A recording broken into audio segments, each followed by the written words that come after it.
What's up? So it was about 10 years ago that I walked through these gates as a graduate with a bachelor's degree.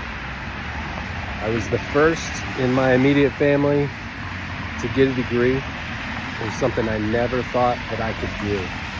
This was a long walk to develop courage and confidence in myself.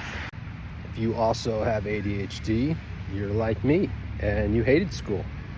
And school was not meant for you. It was meant for neurotypicals who did well in that environment. That was not me. I hated high school. I took welding for the last 2 years, so I would be in the lab and have easier classes. I just wanted to work a job for 30, 40 years, get my gold watch and retire. But life had different plans. And going back to college to explore things that I was interested in seemed like a good way to delay growing up. It was the preferred Peter Pan syndrome. So I started my associate's degree in my hometown. I went to community college and I was scared to death. I did not want to be challenged. I didn't want to fail. I didn't know who I was, what I was capable of, and being pushed outside my comfort zone was brutal. I got a C in my first class, which was Intro to College. And I got that C because of my attendance. It was a morning class. I'm not a morning person. And it was so hard for me to get out of bed and just make it to a morning class. And to have gotten a C in the Intro to College at a community college hurt my pride so much that I got myself together and just decided, if I'm gonna do it, just freaking do it. You already committed to this associate's degree, just freaking do it. Whether you go on after that and get a bachelor's, who cares? At least finish this degree. I ended up leaving community college. I came here to Capital University, spent a lot of time in this building right here. Right there's where the auditorium was, where we would go every Friday morning after playing bars on Thursday nights. I would have to go in and be a part of the weekly performances right here. So it was a lot of big steps in putting on my big boy pants and growing up and finding out what I was capable of and getting rid of the excuses, because we got so many. It was in this building that I met Chris McAllister for the first time.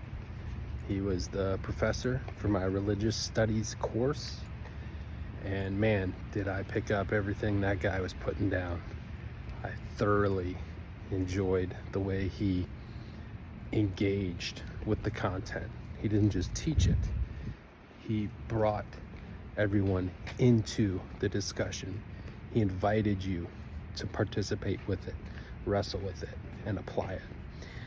And still healing from my experience as a minister, it was very therapeutic to be in that environment where we could really wrestle with the content and see how we could apply it to not just our lives, but our careers. I always thought it was cool that there's a piece of the Berlin Wall here on campus, because a big part of my journey to find confidence and value in life and education was actually backpacking Europe, and Germany was my favorite place that we went to. I really connected to it, probably because I'm half German and I didn't even know it at the time. So for me, going to college wasn't as much about getting the degree. It was about finding out that I was a person that could get things done. I could do hard things. I could set goals and reach them if I just kept going, if I just kept showing up. That was the hardest part for me putting in the effort, doing the work, going through the testing process. Man, the more frustrating it was, the more rewarding it became. So hopefully the value here for you is not that you have to go get something added to your name. You don't need a degree, you need confidence. You need to know what you're worth, and your value will only be revealed after you've completed the test. And if you don't like your results from the test, retake it. Keep showing up for the test.